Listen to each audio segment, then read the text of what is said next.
में गरीब बहू का मिट्टी में बना आलीशान महलों वाला ससुराल। सुबह सुबह ठंड अपने पूरे जोरों पर होती है। मिट्टी और घास से बने छोटे से घर की दीवारों में से हवा सीटी मारती हुई अंदर घुस रही होती है। छप्पर ऊपर से हिल रहा होता है। बिमला देवी फटे हुए शॉल को कसकर ओढ़ रही होती है। दीवार से सटी हुई बिमला देवी अपने घर में बैठी थी। रवि जी बार बार हाथ रगड़ रहे होते थे। सोनू और मोनू एक दूसरे से चिपक कर बैठे थे। वह भी बेचारे कांप रहे थे। सरिता अपनी साड़ी के पल्लू से बच्चों को ढकती है। तभी बोलती है, हे भगवान, ऐसी ठंड तो मैंने अपनी जिंदगी में कभी नहीं देखी। विशाखा चुपचाप चूल्हे के पास बैठी हुई होती है। खाली बर्तन देखकर उसके चेहरे पर भी उदासी आ जाती है। माँ जी, आज तो घर में खाने के लिए कुछ भी नहीं बचा है। अब हम क्या बनाएंगे, क्या खाएंगे? हाँ बहू, मुझे भी पता है। मैं तुझे क्या बताऊं, आज इतनी ठंड हो रही है कि बाहर जाने का मन ही नहीं कर रहा। ऊपर से घर में अनाज भी बिल्कुल खत्म हो गया है। बहू, आज अगर कुछ गरम गरम खाने को मिल जाए तो बच्चों को भी राहत मिल जाएगी। विशाखा, चल मैं और तू पड़ोस के नेहा दीदी के यहाँ से कुछ सब्जियाँ लेकर आते हैं। उन्होंने तो अपने घर में ही काफी सब्जियाँ लगा रखी हैं। पैसे बाद में दे देंगे जब होंगे। हाँ ठीक है दीदी, चलो। दोनों बहुएं अपनी पतली शॉल लपेटकर घर से बाहर निकलती हैं तो देखती हैं कि सड़क पर काफी औरतें आग जलाकर हाथ सेक रही होती है। जैसे ही उन सबकी नजर दोनों बहुओं पर पड़ती है, उनकी कानाफूसी शुरू हो जाती है। लो जी, आ गई फिर से। बेचारियों के घर में आज कुछ भी खाने को नहीं होगा, इसलिए यहाँ से आ गई। फिर से नेहा से कुछ मांगने जाएगी, देख लेना तुम। क्या मतलब है आपका? हम किसी से कुछ भी नहीं मांगने आए हैं। आपसे तो कुछ भी नहीं मांग रहे हैं ना। अरे गरीब है पर जुबान तो देखो, जुबान पर कोई लगाम नहीं है इनकी। गरीब इंसान थोड़े चुप रहते हैं, लेकिन इनकी जुबान तो देखो बहुत लंबी है। अरे विशाखा, रहने दे, ये बेवकूफ है। इनके मुंह लगेगी तो और परेशानी हमें ही होगी। हाँ हाँ, हम तो बेवकूफ हैं, तुम तो बहुत समझदार हो। विशाखा की आंखों में आंसू आ जाते हैं और वे पलकें झपकाकर उन्हें रोक लेती है और सरिता की तरफ देखकर कहती है, दीदी आज समझ में आ गया, गरीबी सिर्फ पेट नहीं चलाती, आत्मसम्मान भी ठंड में जमा देती है। चल विशाखा, बच्चों के लिए हम यह सब भी सह लेंगे। देखना, एक दिन यही मिट्टी का घर हमें आलीशान लगेगा। सरिता और विशाखा धीरे धीरे नेहा के घर पहुंच जाती हैं। बाहर की ठंडी हवा से बचने के लिए नेहा आग के पास बैठी सब्जियां साफ कर रही होती है। नेहा दीदी, अगर बुरा ना मानो तो आज घर में खाने के लिए कुछ भी नहीं है। क्या हम आपके किचन गार्डन से थोड़ी सी सब्जियां ले लें? अरे हाँ नेहा, इसमें पूछने वाली क्या बात है। बाहर गार्डन में से जो सब्जियां तुम्हें चाहिए ले लो। मैंने अभी नई सब्जियां भी लगाई है, उनमें भी देख लेना अगर सब्जियां आ गई हैं तो। आपका बहुत बहुत धन्यवाद दीदी, भगवान आपको खुश रखे। फिर दोनों बहुएं किचन गार्डन में जाती हैं। विशाखा हर सब्जी को बड़े प्यार से टोकरी में रख रही होती है। सब्जियां लेकर दोनों जल्दी जल्दी घर लौट रही हैं। घर में पहुंचते ही सरिता चूल्हा जलाती है, लकड़ियां सुलगाने लगती है और विशाखा सब्जियां धोकर काटने लगती है। बच्चों की नजर चूल्हे पर टिकी हुई होती है। चाची जी, आज क्या बनेगा? आज गरम गरम रोटी सब्जी बनेगी बेटा। सरिता मसालों की टोकरी देखने लगती है, एक एक डिब्बा उठाती है। सब खाली होते हैं। हल्दी नहीं, मिर्च नहीं, नमक नहीं। वो विशाखा की तरफ देखती है और कहती है, विशाखा, घर में हल्दी नमक मिर्च कुछ भी नहीं है। हे भगवान, बेटा चिंता मत कर, पेट भर जाए वही बहुत है, स्वाद बाद में देख लेंगे। आज जो मिलेगा उसी में हम सब खुश हैं। विशाखा चुपचाप सब्जियां पानी में डाल देती है। चूल्हे पर उबलती सब्जियां से भाप उठने लगती है। बिना मसाले की सब्जियां तैयार हो जाती हैं। विशाखा, आज भले ही बिना मसाले का खाना है, लेकिन हमारे हौसलों में अभी भी जान है। देखना, एक दिन यही भूख हमें मजबूत बनाएगी और यही मिट्टी के घर हमारे लिए सच में आलीशान महल बन जाएंगे। चूल्हे के पास बैठकर पूरा परिवार बिना मसाले की उबली हुई सब्जी खाता है। अगली सुबह ठंड और भी ज्यादा बढ़ जाती है। बाहर धुंध और छप्पर से ओस टपकने लगती है। सोनू और मोनी कंबल में दुबक कर बैठ जाते हैं। चलो उठो, स्कूल के लिए देर हो जाएगी। मम्मी, आज मत नहलाओ, बहुत ठंड है। मम्मी मुझे पानी से डर लग रहा है। मम्मी मुझे बहुत ठंडा लगेगा। सरिता चूल्हे पर पानी रखती है। लकड़ियाँ जल रही होती हैं, धुआं फैल जाता है। जैसे तैसे थोड़ा सा गुनगुना पानी होता है। वो दोनों बच्चों को जल्दी जल्दी से नहलाती हैं। बच्चे ठंड से कांप रहे होते हैं। नहाने के बाद सरिता बच्चों को कपड़े पहनाने लगती है। सोनू का स्वेटर जगह जगह से फटा हुआ होता है। पैंट की सिलाई भी यहाँ वहाँ से उधड़ी हुई होती है। मोनी के फ्रॉक में बाजू में बहुत बड़ा सा छेद होता है। मम्मी देखना, हम रोज यही फटे फटे कपड़े पहनकर स्कूल जाते हैं। इससे हमारे बिल्कुल भी ठंड नहीं रुकती और स्कूल में सब बच्चे हमारा मजाक भी उड़ाते हैं। मम्मी देखना, मेरी बाजू में भी कितना बड़ा छेद हो गया है। अब मैं इसे कैसे पहन कर जाऊं? बेटा पहन लो, वैसे भी ये अंदर पहनने के कपड़े हैं, किसी को बाहर नहीं दिखेगा। और थोड़ा समझने की कोशिश करो, अब तुम बड़े हो रहे हो। मम्मी आप तो हमेशा ऐसे ही कहती हो। हाँ मम्मी, हर बार आप यही तो बोलती हो, थोड़े दिन और रुक जाओ, थोड़े दिन और रुक जाओ। हमारी तो पूरी सर्दी ऐसे ही निकल जाती है बिना गर्म कपड़ों के। कब आएंगे हमारे गर्म कपड़े? सरिता कुछ बोल पाती और उसके होठ कांपने लगते हैं। बच्चे गुस्से में कपड़े जूते पहनते हैं और बिना पीछे देखे घर से निकल जाते हैं। दरवाजे के पास खड़ी विशाखा ये सब देख रही होती है। दीदी, बच्चे तो नादान हैं, उन्हें क्या पता हालात क्या है। हम उनसे क्या कह सकते हैं, वो भी तो एक अच्छा जीवन चाहती है ना। अब मैं क्या करूं? जैसे घर के हालात हैं उन्हें देखकर चलना चाहिए ना। कड़कड़ाती रात में मिट्टी के घर में सब लोग फर्श पर ही सोते हैं। नीचे सिर्फ पुरानी चादर और ऊपर पतले कंबल होते हैं। एक रात बिमला देवी बार बार करवट बदल रही होती है। उन्हें जोर जोर से छींकें आने लगती है, नाक बह रही होती है। वहीं रवि जी कांपते हुए कंबल में दुबके रहते हैं। सुबह तक दोनों की हालत काफी बिगड़ जाती है। दिन निकलते ही बिमला देवी उठ नहीं पाती है। बहू, आज तो मेरी देह टूट रही है, सांस भी ठीक से नहीं आ रहा। वहीं रवि को तेज बुखार होता है। उनका बदन तप रहा होता है और होठ सूख चुके होते हैं। शरीर में जैसे जान ही नहीं बची है। बेटा, सरिता और विशाखा तीनों घबरा जाते हैं।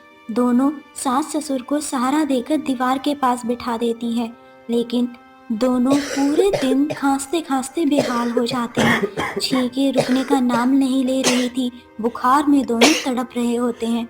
शाम ढलते ढलते सरिता पैसों वाली छोटी सी पोटली निकालती है और उसे उलट पुलट कर देखती है। वो भी खाली होती है। दीदी, घर में तो 1 रुपया भी नहीं है। अब दवाई गोली का खर्चा और कैसे लाएंगे हम सब? सरिता सांस की तरफ देखती है। बिमला देवी की आंखें आधी बंद और सांस भारी भारी हो रही होती हैं। हाँ बहन, क्या कर सकते हैं, मगर कुछ तो करना ही पड़ेगा। मम्मी पापा की हालत देखो कितनी खराब है। अगर आज दवाई नहीं मिली दीदी तो भगवान जाने क्या होगा। दोनों बहुएं एक दूसरे को देखती हैं। अगले दिन मिट्टी के घर के दरवाजे के पास सरिता और विशाखा चुपचाप बैठी इंतजार कर रही होती है। बच्चे एक कोनों में बैठे कांप रहे होते हैं। दरवाजा खुलता है। पहले रोहन अंदर आता है। उसका चेहरा उतरा हुआ और कंधे झुके हुए होते हैं। उसके पीछे मोहन भी आ जाता है। रोहन बैठते ही सिर पकड़ लेता है। हाँ, मेरी तो नौकरी छूट गई। मालिक ने मुझे आज निकाल दिया। बोला 4 गट्टे लगातार नहीं उठा पाया। ठंड भी ज्यादा थी और कमजोरी भी थी। कमर में लचका भी आ गया। भैया, मेरी भी नौकरी छूटने के कगार पे है। मालिक बोल रहा था जो लोग अच्छा काम नहीं करते मैं उनको निकाल दूंगा। कुछ ना कुछ तो जुगाड़ करना ही होगा ना, ऐसे तो काम नहीं चल सकता। सरिता बच्चों की तरफ देखती है और फिर बीमार सास ससुर की ओर देखती है। विशाखा सही कह रही है, घर के हालात बहुत बुरे होते जा रहे हैं। बच्चों की स्कूल की फीस भी नहीं जा रही है। मम्मी पापा की तबीयत भी खराब है और खाने के लिए घर में कुछ भी नहीं है। मैंने खुद को इतना बेबस कभी नहीं समझा। कुछ तो जुगाड़ ढूंढना पड़ेगा हम सबको, चाहे छोटा ही काम क्यों ना हो, लेकिन कुछ करना होगा। हाँ, वरना ये ठंड, ये बीमारी और ये भूख हम सबको तोड़ देगी। अगले दिन ठंड इतनी कड़ाके की होती है कि सांस लेने पर भी भाप निकल रही होती है। रोहन और मोहन काम पर जाने के लिए निकल पड़ते हैं। कुछ देर बाद दोनों भाई रोहन और मोहन काम की तलाश में घर से निकल जाते हैं। काफी देर हो जाती है। रात का समय था। दोनों भाई थके हारे घर में वापस आते हैं। रात काफी हो चुकी थी। सर्दी और अंधेरे में कच्चे घर में सब चुपचाप सो रहे थे। अचानक जोरों से मारपीट की तेज आवाजें आने लगी, जिससे सभी की नींद टूट जाती है। वहाँ कुछ 4-5 लड़के आते हैं। उन्होंने डंडों से उनके मिट्टी के घर सब तोड़ दिए, घास फूस वाली छत तोड़नी शुरू कर दी, खिड़कियों पर लाठी बरसाने लगते हैं। खिड़कियां टूट जाती हैं। बाहर पड़ी सूखी घास फूस में वो लोग आग लगाकर चले जाते हैं। दीवारें टूट जाती हैं। इन सब के कारण पूरा घर हिलने लगता है। मम्मी मम्मी, ये सब क्या हो रहा है? आग की बदबू आ रही है कहीं से। मुझे बहुत डर लग रहा है। सरिता दोनों बच्चों को सीने से लगा लेती है। कुछ नहीं बेटा, सब ठीक हो जाएगा, तुम चिंता मत करो। यह सब रवि का काम है। आज सुबह उससे मेरी लड़ाई हुई थी, उसी ने हमसे इस तरह बदला लिया होगा। इतनी गरीबी होने के बाद भी तुम किसी से झगड़ा क्यों करते हो? हमें किसी से झगड़ा नहीं करना चाहिए। हमारे पास खाने के लिए कुछ नहीं है, हम दुश्मनी मोल नहीं ले सकते। सरिता टूट चुकी थी। वो उजड़ी छत की तरफ देखती है। ऊपर खुला आसमान दिख रहा था। अब बताओ, घर में खाने को कुछ भी नहीं है, माँ पापा बीमार हैं और अब तो हमारे सर से छत भी चली गई है। वहाँ जो लोग थे वो अंधेरे में अपना काम कर कर भाग चुके थे। बाकी सभी डर से घर के बाहर आ रहे थे, लेकिन छत का सामान नीचे गिर रहा था। उनके ऊपर कुछ नहीं गिरा, वरना काफी नुकसान हो जाता। छत टूटी, छप्पर उखड़ा हुआ, दीवारों में जगह जगह छेद होते हैं। ठंडी हवा बिना रुके अंदर घुस रही थी।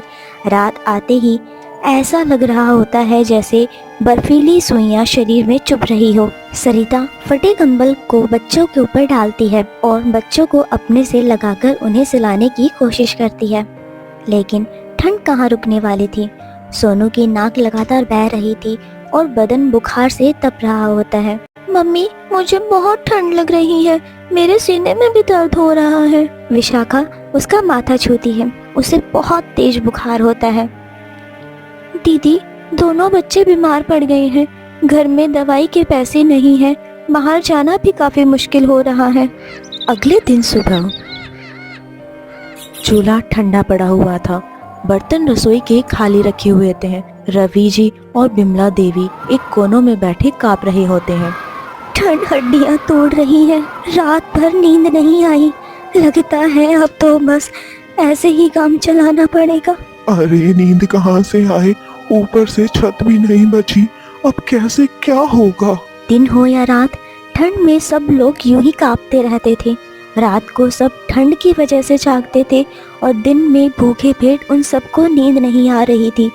कोई खांसता तो कोई छींकता, कोई सिसकता, तो कभी बच्चे बीमार पड़ जाते। सरिता और विशाखा बारी बारी से बच्चों को गोद में लेकर बैठती। उनकी नींदें मानो आंखों से काफी कोसों दूर चली गई हों। लगता है भगवान भी हमें भूल गए हैं।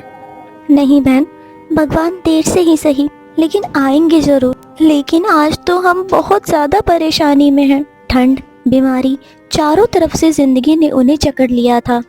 उस दिन विशाखा बिल्कुल टूट चुकी थी। ठंडी हवा टूटी झोपड़ी में सनासन अंदर आई जा रही थी और घर में खाने के लिए कुछ भी नहीं होता। विशाखा एक कोने में बैठी थी, काफी उदास। तभी उसका फोन बजता है। उसकी माँ का फोन था। वह अपनी माँ का फोन कानों से लगाती है और आवाज़ सुनकर फूट फूट कर रोने लगती है।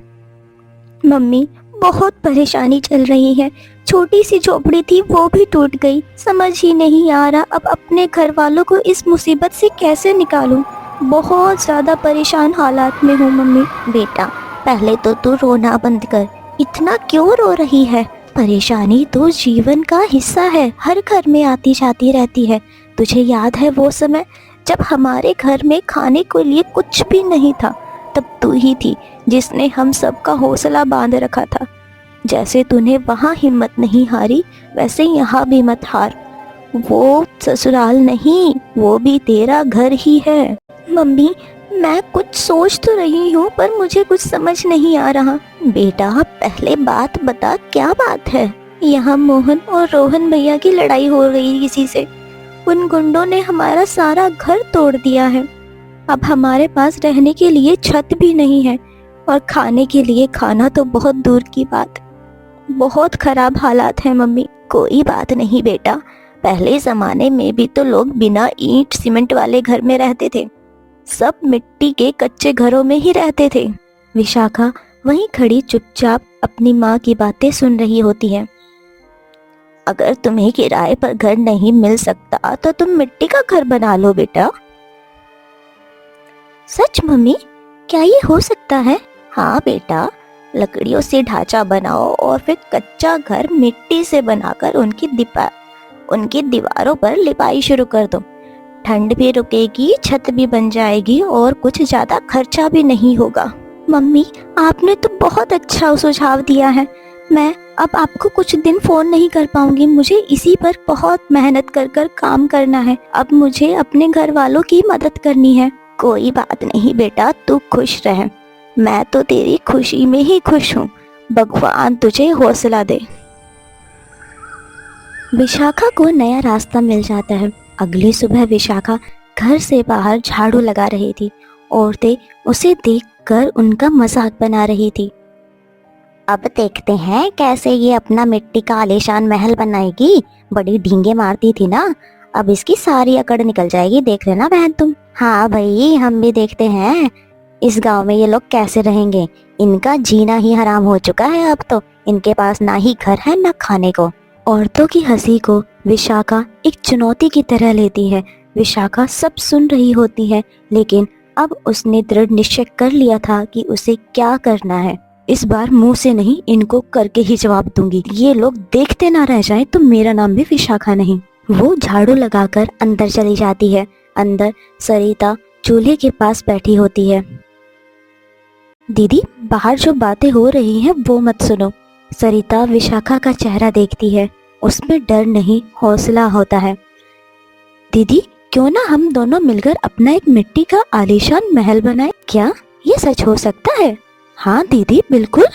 मैंने अपनी माँ से पूछा था, अगर हम मेहनत करें तो क्या नहीं हो सकता। बस हमें अपना हौसला रखना होगा। सरिता की बंद आंखों में जैसे एक उम्मीद की किरण जाग जाती है। शाम को दोनों रोहन और मोहन से बात करती हैं। कल से हम अपना मिट्टी का आलीशान घर बनाना शुरू करेंगे। आप दोनों बस हमारी मदद करते रहना, बाकी हम सब कुछ अपने आप कर लेंगी। हाँ ठीक है, अगर तुम दोनों हिम्मत रख सकते हो तो हम पीछे क्यों हटेंगे भला। हाँ, मेहनत करो, यह मिट्टी का घर ही हमारा सहारा बनेगी। अगले दिन दोनों भाइयों ने अपनी जमीन साफ करी।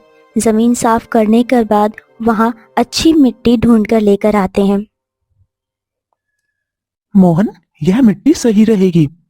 इसकी पकड़ काफी अच्छी है। इससे दीवारें काफी मजबूत बनेगी, देखना तुम। हाँ भैया, आज जितनी हो सके उतनी ले चलते हैं, बाकी दोबारा आ जाएंगे। दोनों भाई फावड़े से मिट्टी खोदकर बारी बारी बोरी में भरने लगते हैं। हाथ सुन्न हो रहे थे, कमर दर्द कर रही थी, लेकिन चेहरे पर थकान से ज्यादा एक नए घर की उम्मीद होती है। कई चक्कर लगाकर वो मिट्टी लेकर आते हैं। घर पहुंचकर विशाखा और सरिता पहले से ही उनका इंतजार कर रही होती हैं। दीदी, पहले ढांचा खड़ा करेंगे, फिर मिट्टी का काम होगा। रोहन और मोहन पास के जंगल जाते हैं। वहां खड़े बड़े बड़े खेतों में डंडे, बांस, सूखे पेड़, उनकी लकड़ियां, वो सब इकट्ठा कर धीरे धीरे अपने घर की ओर लेकर आते हैं। चारों दीवारों के दरवाजे और खिड़की का माप लेते हैं। ढांचे का काम अब शुरू हो चुका था। डंडों को जमीन पर गाड़ देते हैं और उन्हें रस्सियों और पतली लकड़ियों से बांध देते हैं। धीरे धीरे एक घर का ढांचा सा तैयार होने लगता है। छत के ऊपर बांस बिछा देते हैं। सब थककर जमीन पर बैठ जाते हैं, लेकिन पहली बार घर जैसा कुछ खड़ा देखकर वो सब बहुत खुश होते हैं। दूसरा दिन विशाखा और सरिता मिट्टी में भूसा और पानी मिलाना शुरू कर देते हैं। काफी मेहनत के बाद वह अब हाथों से अपने दीवारों पर एक पतली सी लेप चढ़ाना शुरू कर देती हैं। विशाखा, यह पहली परत है, बस इसके बाद तो बस मानो हमारा घर बन ही जाएगा। ऐसे ही कुछ दिन बीत जाते हैं। पहली परत सूखने के बाद दूसरी परत चढ़ाई जाती है। इस बार दीवारों पर मोटी परत होने लगती है, हवा अंदर कम आती है। ऐसे और दिन बीतते हैं, दरारें और भर जाती हैं, खिड़की दरवाजे के किनारे मजबूत हो जाते हैं। कुछ और दिन बाद अब दीवारें सख्त हो चुकी थी, घर अंदर से गर्म लगने लगता है। एक दिन सुबह सब लोग काम पर लग जाते हैं। दोपहर में थोड़ा आराम और शाम को फिर काम। हाथ जल चुके थे, नाखून टूट चुके थे, लेकिन चेहरे पर सुकून था। विशाखा दीवारों पर आखिरी परत लगाते हुए कहती है,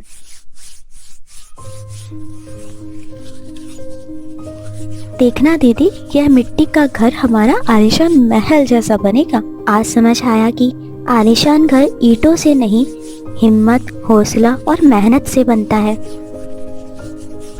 पहली मंजिल तैयार हो चुकी थी। मोहन और रोहन नींव और दीवारों को चौड़ा कर रहे थे।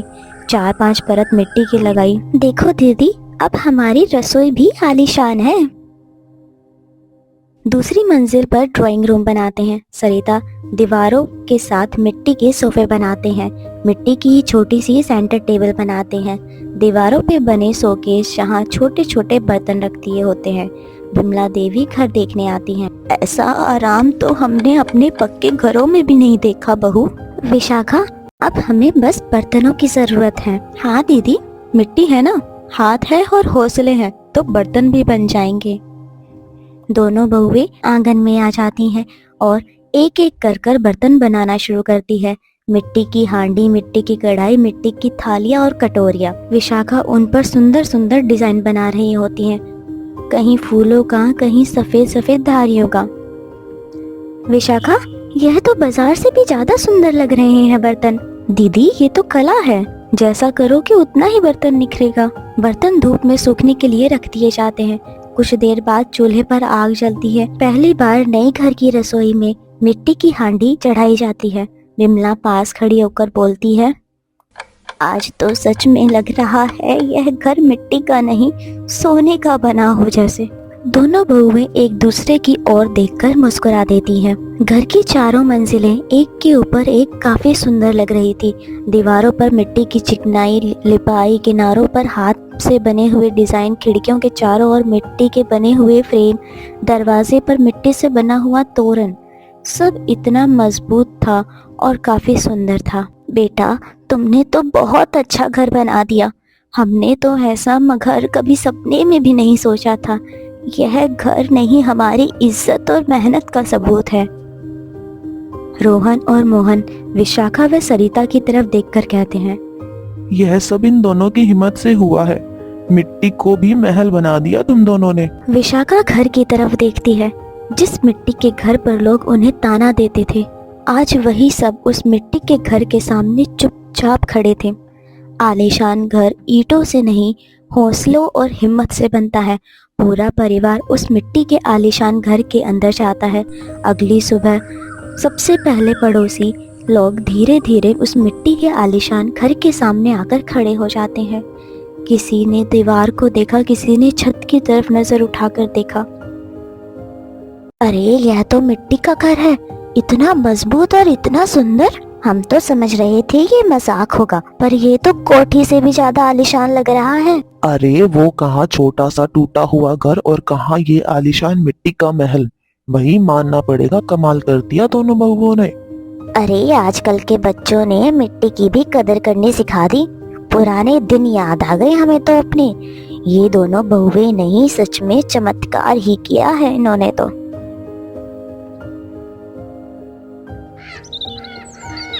धीरे धीरे मिट्टी से बने आलीशान महल की खबर सुर्खियों में फैल जाती है। कुछ लोग अपना कैमरा लेकर आते हैं और वीडियो बनाने लगते हैं। जैसे ही वो लोग धीरे धीरे अंदर जाते हैं, तभी वहाँ पर रमन नाम का एक इन्फ्लुएंसर आता है, जो कि कहता है, hello guys, welcome to our channel SRTV cartoon. Guys, आज हमारे साथ है मिट्टी के आलीशान घर की असली हीरोइन विशाखा एंड सरिता। दोनों बहुओं ने अपने मिट्टी के घर में इतनी सादगी लाया है ना दोस्तों, कि मैं क्या ही कहूँ। सरिता जी, विशाखा जी, हमें आपकी कहानी सुननी है कि आपको क्यों लगा कि आपको ये घर बनाना चाहिए। यह सब हमारी गरीबी से शुरू हुआ। एक वक्त था जब हमारे पास ना ही घर था, ना ही 1 रुपया था, ना ही सिर पर छत थी, ना ही भविष्य की उम्मीद। हमारा पुराना घर टूट चुका था, रहने की जगह नहीं थी। तब हमने सोचा कि अगर हमारे पास पैसे नहीं है तो क्या हुआ, हिम्मत और हौसला तो है। सब धीरे धीरे ठीक हो जाता है। सारा परिवार उस कच्चे मिट्टी के आलीशान महल में हंसी खुशी रहने लगता है।